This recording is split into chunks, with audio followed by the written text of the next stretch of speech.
There is a kind of quiet that only exists after midnight in a house where someone is unwell. It is not peaceful quiet. It is watchful. It holds its breath. It listens for sounds that might mean something has changed. A cough becoming something worse. A child stirring from a dream that frightened her. A monitor beeping one note too many. Nathan Cole had learned to hear that quiet the way most people learn to read. He had learned it the hard way, sitting beside a hospital bed at 2 a.m., while his daughter slept in a chair pulled close, and the woman he had loved since he was 23 years old ran out of time. That was 2 years ago. Tonight, he parked his car on Birchwood Lane, cut the engine, and sat for a moment in the dark. The house at the end of the cul-de-sac was large, not the kind of large that announces itself. No columns, no gates, no fountain.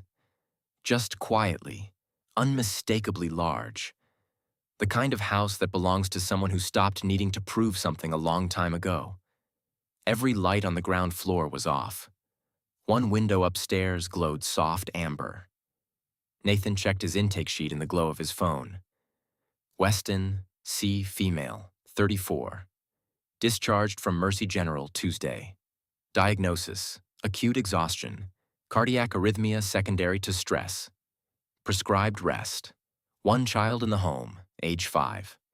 Overnight care requested through agency, Thursday through Sunday. His supervisor at Sunrise Home Care had called him that afternoon. I know it's short notice, but she asked for someone calm. You're calm, Nathan. That's your whole thing.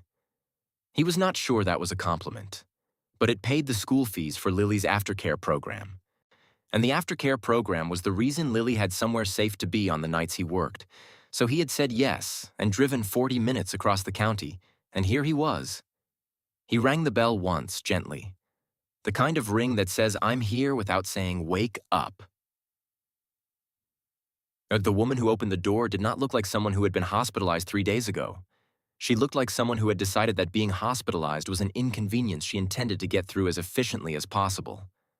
Dark hair pulled back. A loose sweater over hospital-issue compression socks that she had clearly not bothered to exchange for anything better. Her face was pale and sharp-boned, the kind of face that was used to being composed and was managing it right now only through significant effort. She looked at Nathan's badge, then at Nathan. You're the overnight aide? Yes, ma'am, Nathan Cole, Sunrise Home Care. She stepped back from the door without further comment. He took that as an invitation. The inside of the house was the inside of a house where someone had been managing alone for longer than was comfortable. There were dishes in the drying rack that had been there long enough to put themselves away if they'd had any initiative.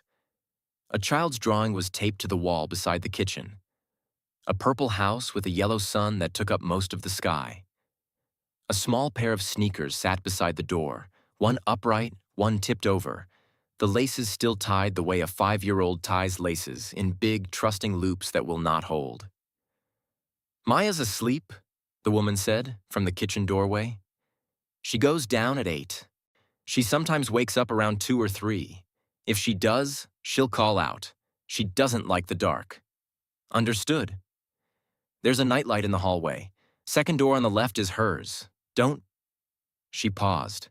Something in her expression shifted just slightly. She doesn't like strangers. I'll be careful, Nathan said. You won't even know I'm here. She studied him for a moment in the way people study something they haven't decided about yet.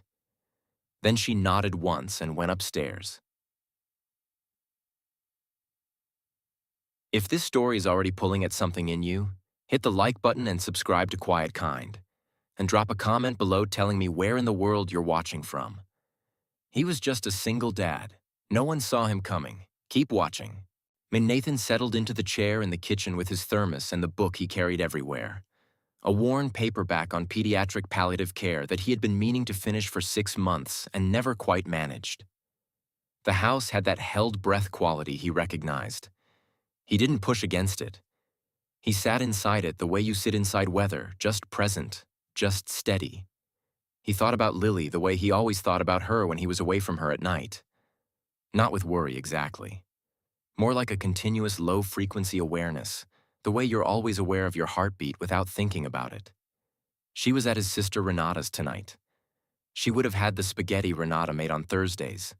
And then she would have watched exactly 22 minutes of whatever animated film she'd chosen, and then she would have fallen asleep still holding the stuffed elephant she'd named Gerald, who was missing one eye and whom Nathan had stitched back together twice. He had been doing this for 2 years. The night shifts, the careful calibration of child care, the mental arithmetic of enough versus not quite enough.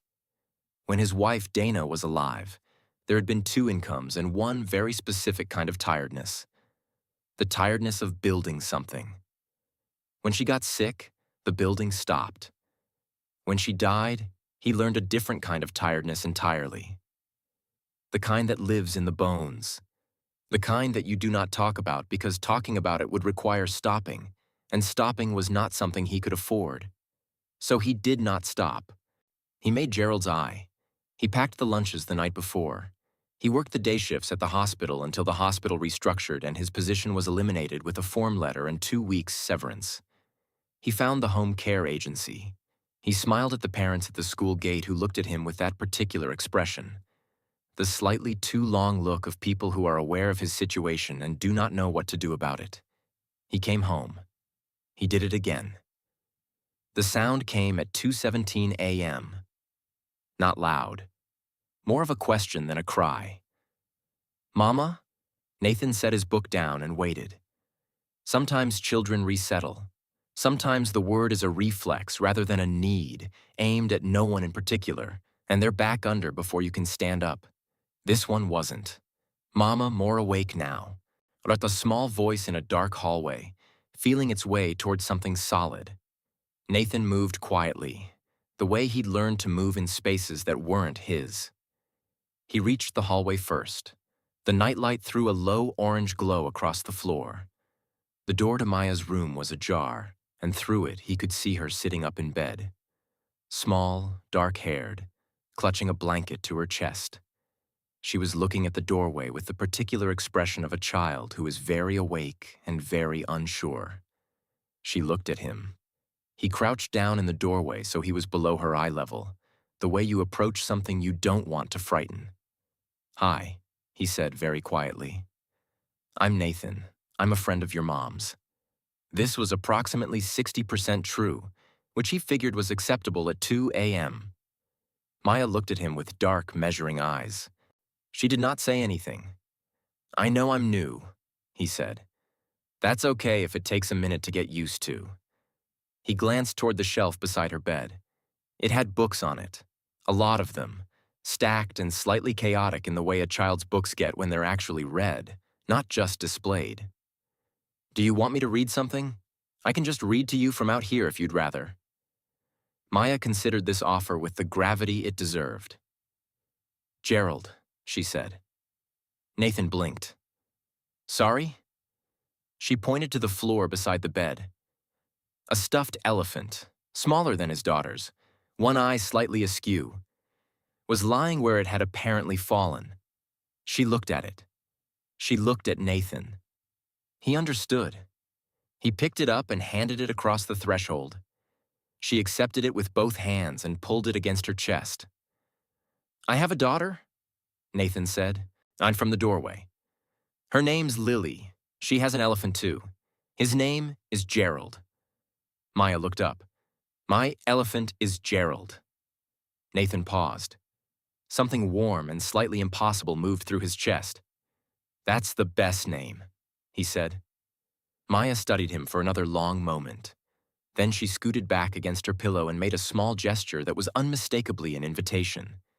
He came and sat on the low stool beside her bed, and she pushed a book toward him. "Where the Wild Things Are, Soft with Use."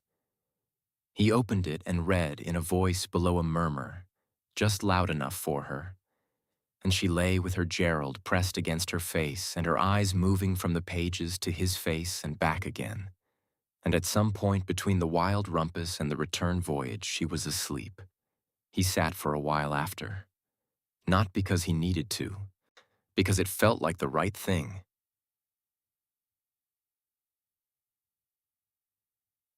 What Nathan did not know, sitting in that small room in the amber glow of the nightlight, was that the door at the end of the hall was open by 3 inches.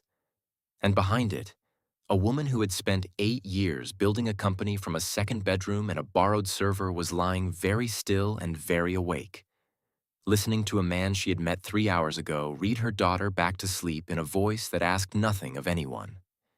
Claire Weston had not been sleeping. She had made the decision 20 minutes earlier when she heard Maya's first call to wait, to see. She had told herself it was responsible. She needed to assess whether this person was safe with her daughter. That was the practical reason, the sensible reason, the kind of reason she was comfortable with. It was not the only reason. The truth was that she had been watching people manage power for long enough that she had stopped believing in people who didn't have any. The people in her world performed kindness. They calculated it, deployed it, remembered it later when it was useful. She had learned to spot the performance. She had gotten very good at it. Good enough that she had stopped looking for anything else. She lay in the dark and listened to Nathan Cole read Where the Wild Things Are to her daughter in a voice that was not performing anything. And something she had been holding for a very long time shifted, quietly, like ice at the first edge of spring, not breaking yet, just beginning to move. She pressed her eyes shut. She said nothing. Outside in the hallway, Nathan pulled Maya's door gently to and stood for a moment in the nightlight's glow.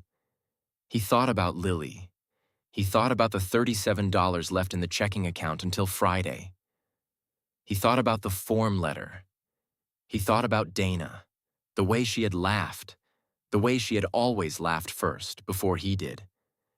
Then he went back to the kitchen and his book and his thermos, and he sat inside the quiet house like he belonged there. He didn't know what was coming. He never did. Friday came in slowly, the way November mornings do. Gray at the edges, reluctant, the light arriving like something that wasn't sure it was wanted. Nathan had made coffee by 6. He'd found the good grounds in the second cabinet, the ones that smelled like something a person had actually chosen rather than grabbed from a shelf. And he'd made a full pot because it felt like the right thing to do in someone else's kitchen on a cold morning. He heard her before he saw her. Careful footsteps on the stairs. The particular pace of someone moving slowly, not because they want to, but because their body is requiring it. Claire appeared in the kitchen doorway in a gray robe, her hair down for the first time. It changed her face, made it less managed. She looked at the coffee pot, then at him, then at the coffee pot again. "You didn't have to do that," she said. "I know," Nathan said. He handed her a mug. She took it with both hands and sat at the kitchen table and did not say anything for a moment.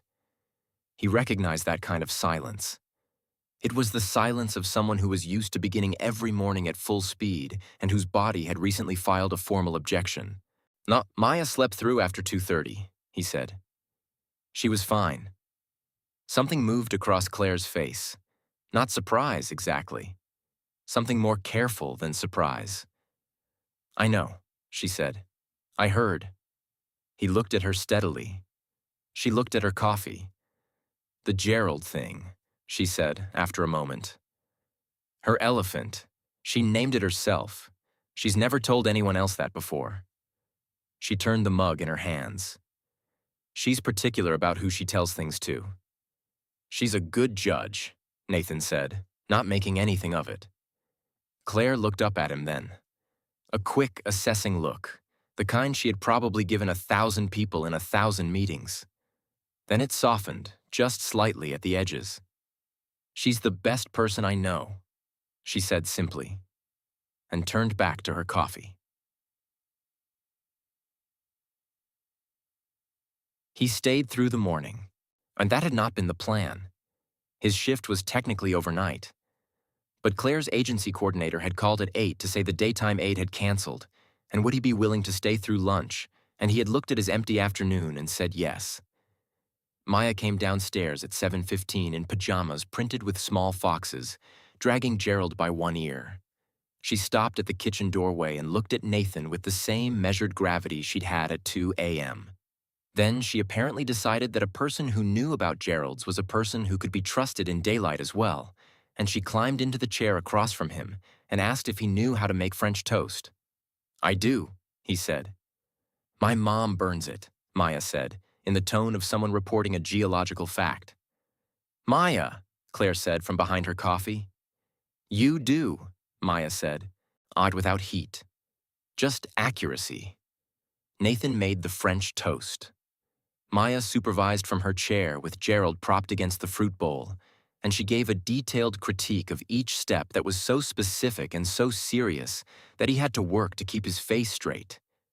Claire sat at the table and watched, and once, just once, when Maya corrected his cinnamon-to-egg ratio with the authority of a very small executive chef, Claire caught Nathan's eye over her daughter's head, and something happened in her expression that was quick and real and gone before she could organize it into something more guarded. He filed it away without examining it. That afternoon, while Maya napped, they sat on opposite ends of the kitchen table with their respective coffees and talked the way people talk when they are both tired and unexpectedly at ease. Not in long narratives, but in pieces. The conversational equivalent of handing someone something small and watching what they do with it. She handed him a piece first. "I built my company in this kitchen," she said.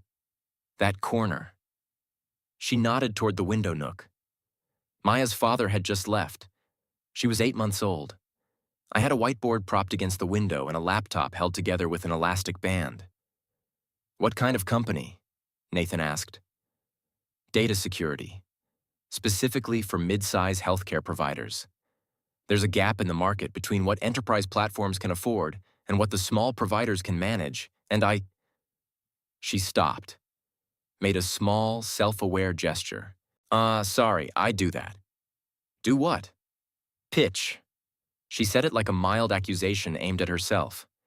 "I explain my company like I'm always trying to get someone to invest." "Maybe you are," Nathan said. "Or maybe you just love what you built." She looked at him. "My cardiologist says the company put me in the hospital." "What do you say?" A pause. "I say the company kept me and Maya housed and fed and healthy for 5 years, and the hospital part was a miscommunication between my ambition and my nervous system." She turned her mug. "But I've been alone with it for a long time. It's—" She stopped again. "Heavy," Nathan said. She looked at him like he'd said something surprising. Yes. He understood something about that. He said so, not with words.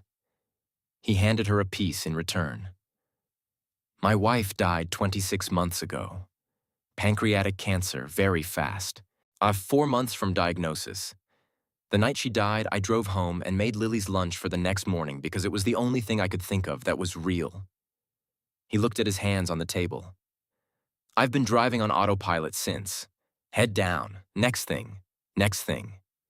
Claire was quiet for a long time. "Does Lily know?" she asked. "That you're driving on autopilot?" "She's 7, he said. "She knows everything." Something crossed Claire's face that was difficult to name. Kinship, maybe.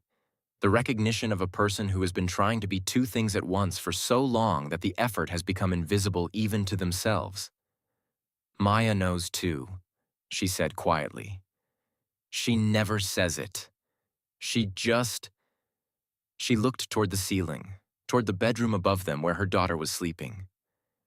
"She makes room for me, even when I'm not giving her very much."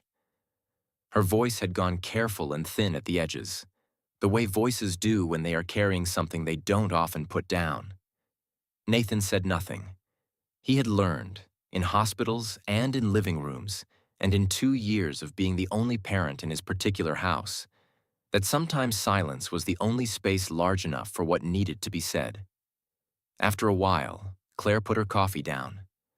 She looked out the kitchen window at the gray November yard, the bare maple, the small red bicycle Maya hadn't ridden since September, still parked beside the back steps with its training wheels slightly crooked.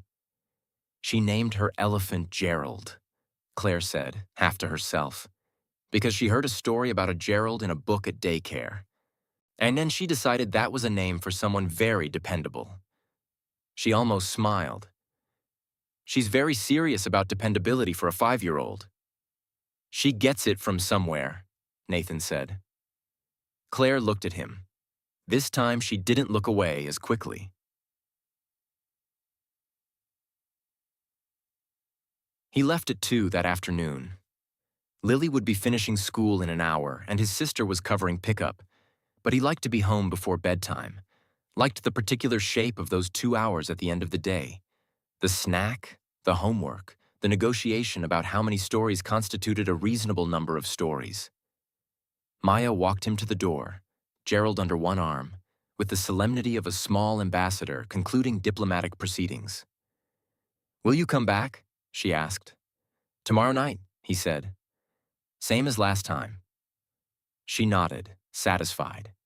Then she held Gerald up by one ear in what was clearly a farewell gesture. Nathan lifted his hand back at Gerald. "He likes you," Maya said. "He doesn't like everybody." Nathan was 3 steps down the front path when he heard Claire's voice from the door. "Nathan." He turned. She was leaning in the doorway, one shoulder against the frame. The gray light suited her somehow. She looked less constructed in it. "Thank you," she said, "for last night. And for—" She made a small motion that encompassed the French toast and the conversation and possibly Gerald's endorsement. "All of it." He nodded. He meant it. The nod. That was the thing about him that people noticed eventually. That when he said or did something, he meant it without decoration. Dana had called it his best quality and his most inconvenient one. He drove home with the window cracked and the radio off, thinking about a kitchen that smelled like cinnamon and a child who took the business of trustworthiness as seriously as a small judge, and a woman who had built something remarkable in a window nook with an elastic band around her laptop and had forgotten to eat for so long that her heart had staged a protest. He wasn't looking for anything. He hadn't been looking for anything in 2 years. But there was a quality to the afternoon that felt altered, the way air feels after rain. Not dramatic, just different in some way that was difficult to name but impossible to miss. What Nathan did not know as he drove home was that a silver BMW had been parked 2 houses down from Claire's cul-de-sac since 11 that morning. The man inside it was named Douglas Merritt. He was 51, silver-haired, possessed of a handshake he had spent considerable effort engineering to feel like authority. He was the founding partner of Merritt Lane Capital, which had been courting ClearShield Data Solutions, Claire's company, for 4 months with an acquisition offer that Claire had politely, then firmly, then with a certain steely precision that Douglas found personally irritating, declined. He had not declined to notice her. He had watched Claire Weston for 18 months the way certain men watch things they have decided they want. Not admiringly, calculatingly. He had lunched with her twice. He had sent flowers once, a decision his assistant had advised against, and which Claire had acknowledged with a 3-word email that made his ear reddish. And he had a way of appearing at industry events near whichever corner of the room she occupied. He believed he was being subtle. He was not. When his contact at the hospital, a board member who owed Douglas a favor of sufficient size to make him uncomfortable, had called to say that Claire Weston had been admitted, Douglas had experienced something he identified as concern, but which was closer to opportunity. He had sent fruit. He had sent a handwritten note on heavy cardstock. Neither had been acknowledged. And now, apparently, there was a man in her kitchen making French toast. He had seen him through the kitchen window quite by accident while conducting what he would have described, if pressed, as a wellness check. He had not described it to anyone. The man was young, informal, wearing a jacket with the logo of a home care agency. Was working class, Douglas noted, with the swift, dismissive arithmetic of a person who sorts the world into columns. No threat. A hired caregiver.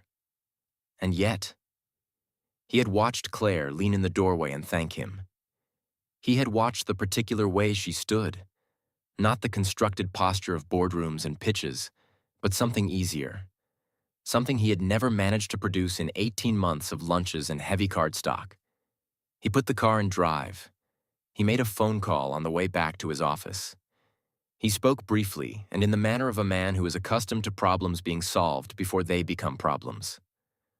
"Find out who he is," he said. "Everything, past week." Then he hung up and turned onto the highway and thought about the acquisition offer and about patience and about the particular way that certain doors could be made to close.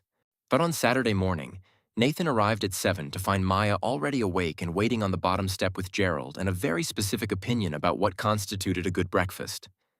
Claire was in the kitchen. She was still in the compression socks. She had, however, made an attempt at the coffee, which she presented to him with the expression of someone offering something they are not fully confident in. He tasted it carefully. "It's good," he said. She narrowed her eyes. "You don't have to—" "It's genuinely good," he said. "You got the ratio right." She looked pleased in the way people look pleased when they've managed something they quietly weren't sure they could. She looked away before the pleased became something she'd have to acknowledge. Maya tugged Nathan's sleeve. Gerald wants to show you something." "Does he?" Nathan said. "It's important," Maya said. Claire caught his eye over Maya's head. The look lasted 2 seconds. Maybe 3. It was enough. The call came on Monday. Nathan was in the parking lot of Lily's school, engine running, waiting for the doors to open at 3 o'clock, when his phone buzzed with a number he didn't recognize. He answered it the way he answered everything, directly, without ceremony. "Mr. Cole." The voice was a man's, smooth in the way that takes practice. "My name is Douglas Merritt. I'm a business associate of Claire Weston's. I understand you've been providing care services at her home this weekend." Nathan waited. "I'll be brief. Ms. Weston is in a vulnerable position right now, medically, professionally. She's not always the best judge of who she allows into her home when she's unwell. I'm sure you understand." "I'm not sure I do," Nathan said. A pause. The kind of pause that is meant to feel like patience but is actually something else.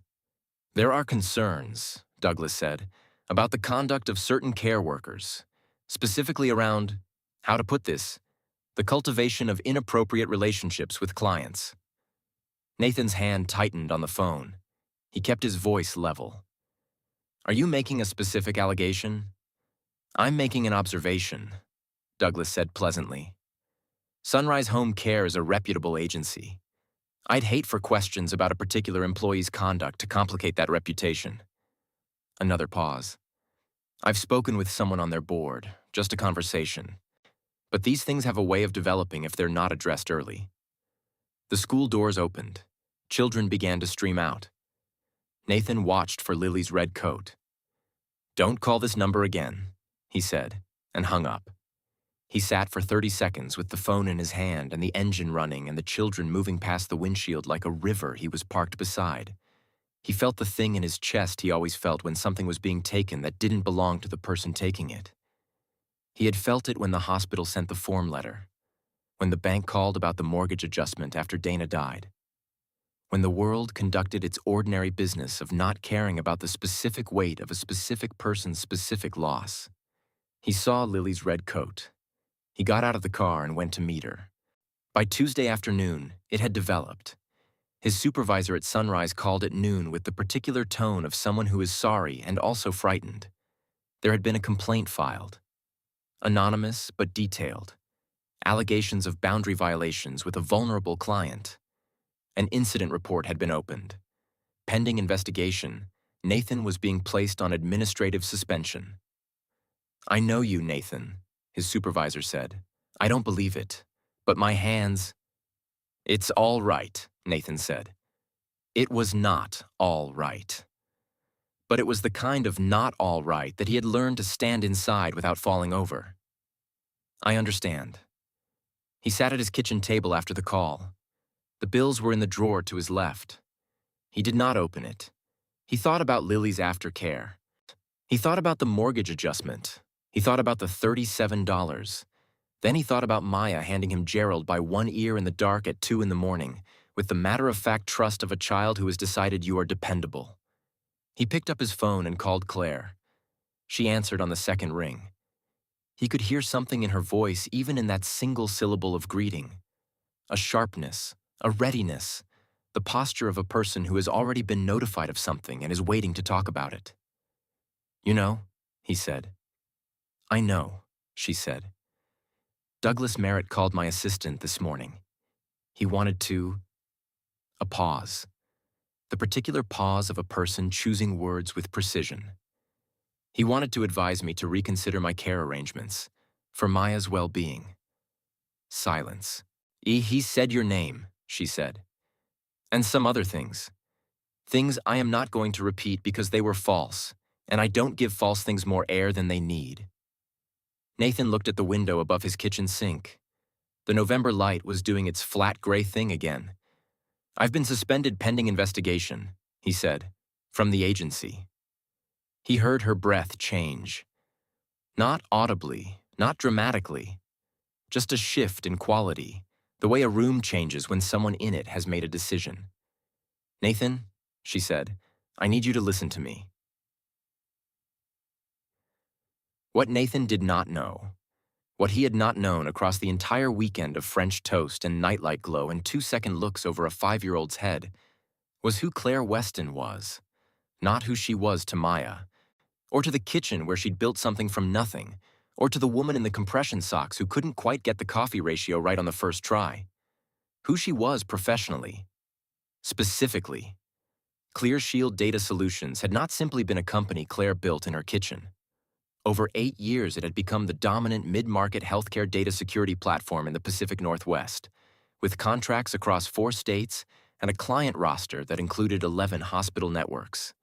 3 months before Claire's hospitalization, she had completed a licensing partnership with a national health infrastructure consortium that valued Clear Shield's proprietary architecture at an amount that had made the front page of 2 trade publications and the business section of 4 regional newspapers. Douglas Merritt had been trying to acquire Clear Shield for 8 months. Claire had turned him down 4 times. She was not, as he had quietly cataloged her from his parked BMW, a vulnerable woman in a large house making poor decisions about her caregivers. She was the woman who had the leverage. She had known about the complaint to Sunrise Home Care within 90 minutes of its filing. She had known about Douglas Merritt's phone call to the board member before Nathan had hung up in the parking lot. She had a legal team. She had documentation of 18 months of conduct that Douglas had believed was subtle, and which she had been quietly, meticulously recording since the 3rd lunch where his hand had stayed on her forearm 2 seconds longer than could be explained by professional warmth. She had been waiting for him to do something she could use. He had handed it to her. If this story has found its way to you, make sure to subscribe and turn on notifications so you never miss a new story from Quiet Kind. Your support is what keeps these stories coming, and there are so many more waiting to be told. And the meeting with the Sunrise Home Care Board happened on Wednesday morning in a conference room that smelled like carpet cleaner and filtered air. Nathan sat on one side of the table in his good jacket, the same one he wore to Lily's school concerts, with a folder in front of him containing his shift logs, his client notes, and a time-stamped record of the phone call he had received in the school parking lot, and which he had reported to his supervisor the same afternoon it occurred. Douglas Merritt was not present. His attorney was. Claire Weston arrived at 10 o'clock precisely. She was not in compression socks. She was in a charcoal suit that Nathan had not seen before. And she moved through the doorway with the comfortable authority of someone who has spent 8 years learning that a room will arrange itself around whoever walks in most certain of their right to be there. She set a document on the table. Then another. Then a third. She did not raise her voice once in the 40 minutes that followed. She did not need to. She laid out the complaint against Nathan and its origin. She laid out the documented pattern of conduct from Douglas Merritt toward herself across 18 months. The lunches, the notes, the appearance at events, the phone call to the board member, the call to Nathan's personal number. She laid out the timeline that demonstrated, with the precision of someone who had been building a case while other people thought she was simply being politely resistant, exactly what kind of operation she was looking at. "Mr. Cole," she said, turning to the board, "performed his professional duties correctly, carefully, and with particular skill in a situation involving a child who is not comfortable with strangers. The complaint against him was filed by a third party with a documented financial and personal interest in removing him from my home. It has no basis in fact, and I expect it to be withdrawn and expunged from his record before the end of business today." She looked at the attorney across the table. He was looking at the documents, and his expression was the expression of a man recalculating. "I have copies for everyone," Claire said pleasantly, "including the press contacts who've been following the Clear Shield licensing story. Should that become relevant?" She straightened her already straight jacket. "I hope it won't." The complaint was withdrawn by 3 that afternoon. Nathan received the call while he was at the park with Lily, who was on the swings with her eyes closed and her chin tilted up toward the thin November sky, and her red coat spread around her like something ceremonial. He stood at the edge of the path and listened to his supervisor say the words, and then he hung up and stood for a moment in the cold air with the sound of Lily's swinging, the rhythmic creak of the chains, the wind in the bare maples above. And he did not feel triumph. He felt what he usually felt when something unjust was corrected. The particular exhaustion of how much it had cost to prove something that should never have required proving. And beneath that, quieter, a warmth he wasn't ready to examine yet. Lily dragged her feet and slowed to a stop. "Dad," she said, studying him with the unguarded accuracy of a 7-year-old who has had 2 years of practice reading her father's face. "Something happened." "Something good," he said. She considered this. "How good?" "Pretty good," he said. She nodded slowly, apparently deciding this was sufficient, and resumed swinging. He watched her go. The red coat, the closed eyes, the chin tilted up toward the sky. He thought about a 5-year-old in fox pajamas. He thought about 2 Geralds, and one in this park, and one 40 minutes across the county, and the improbable fact of their shared name, and what Maya had said about it. A name for someone very dependable. He called Claire that evening. Lily was asleep. The apartment was in its familiar quiet. "Thank you," he said. "Don't," she said. Not unkindly. With a directness that he had come to understand was how she moved through the world when she wasn't managing herself for an audience. "It was the right thing," she said. "And it wasn't only for you." He understood that. It was for Maya, partly. It was for the principal. It was possibly for the 18 months of lunches and heavy cardstock and a hand on an arm 2 seconds too long. But he let her have the simplicity of it. "How is she?" he asked. A pause, and then something shifted in Claire's voice. Not softer, exactly. Less constructed. The way it got when Maya had said something true at the breakfast table and Claire was deciding whether to acknowledge it. "She asked for you this morning," Claire said. She wanted to know if Gerald would be seeing Lily's Gerald again sometime. He was quiet for a moment. "I don't know what that looks like," he said. "What comes next? I'm not—" He stopped. "I'm not ready to pretend I know what I'm doing here." "Neither am I," Claire said. "I haven't been ready for most of the things I've done." A pause. "That hasn't generally stopped me." He almost laughed. It arrived before he could consider whether it was appropriate, and once it was there, it was real, and he heard her intake of breath, and then something that was also real on her end, unquiet and involuntary. "Lily has Saturdays free," he said. Another pause. "Maya does too," Claire said. "She has opinions about pancakes." "So I've heard." A long, easy silence. The kind that 2 people can only share if they've stopped performing for each other. Now 6 weeks later, Prospect Park. A Saturday in January, cold and brilliant, the kind of winter day that looks like something out of a painting. Blue sky, white ground, bare trees casting long shadows across the path. Lily ran ahead in her red coat with Maya beside her in a yellow one, and Maya was holding Gerald by the ear, which was Gerald's preferred travel arrangement. The two girls had taken to each other with the swift, uncomplicated certainty of children who recognize something in each other that adults spend years looking for. They ran like they'd always run together, through the same park, toward the same fountain. Nathan walked beside Claire, not touching. Not quite. The proximity of two people who are aware of each other in a way they haven't yet fully named. Maya told me something this morning, Claire said. She was watching the girls. What's that? She said she doesn't think Lily's Gerald and her Gerald are two different Geralds. She paused. She thinks they're the same Gerald, split into two so they could each have someone who needed them. Nathan was quiet for a moment. She might be right, he said. Claire didn't say anything. She reached over without looking at him, without preamble or explanation, and took his hand. Not dramatically, not with a speech. The way you hold something you've made a quiet decision about. He looked down at their hands.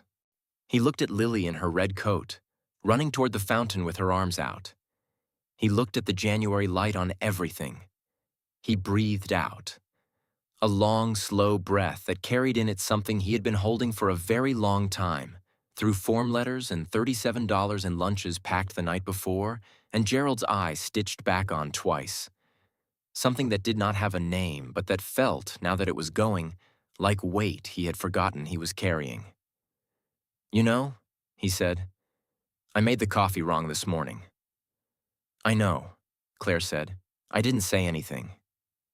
Because? She looked at him sideways.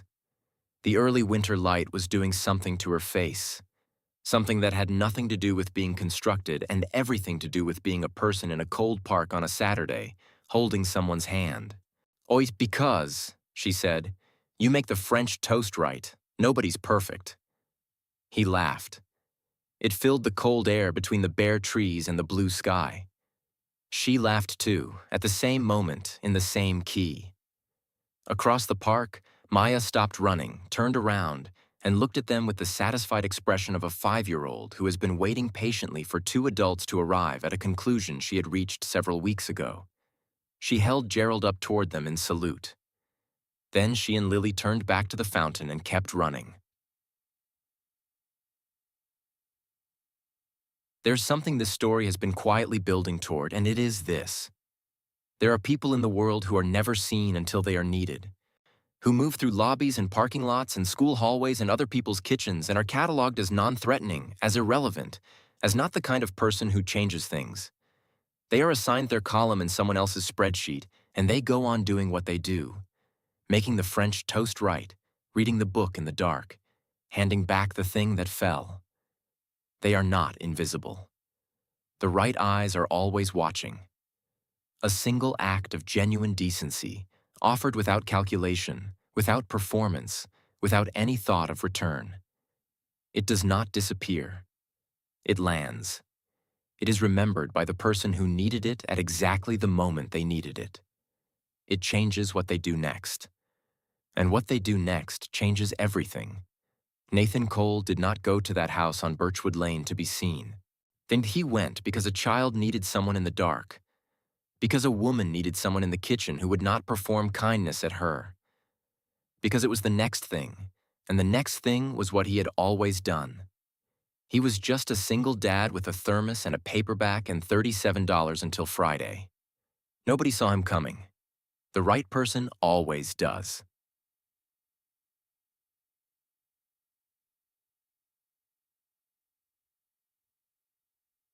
Where are you watching from tonight? Drop it in the comments. And if this story sat with you the way I hope it did, share it with someone who needs to hear that the quiet ones are never as unseen as they think. Thank you for sitting with this story all the way to the end. The people who stay for the whole story are the ones who understand it. If it moved you, the videos on your screen right now are waiting to do the same. And if you haven't subscribed yet, come home. Quiet Kind has a story for you.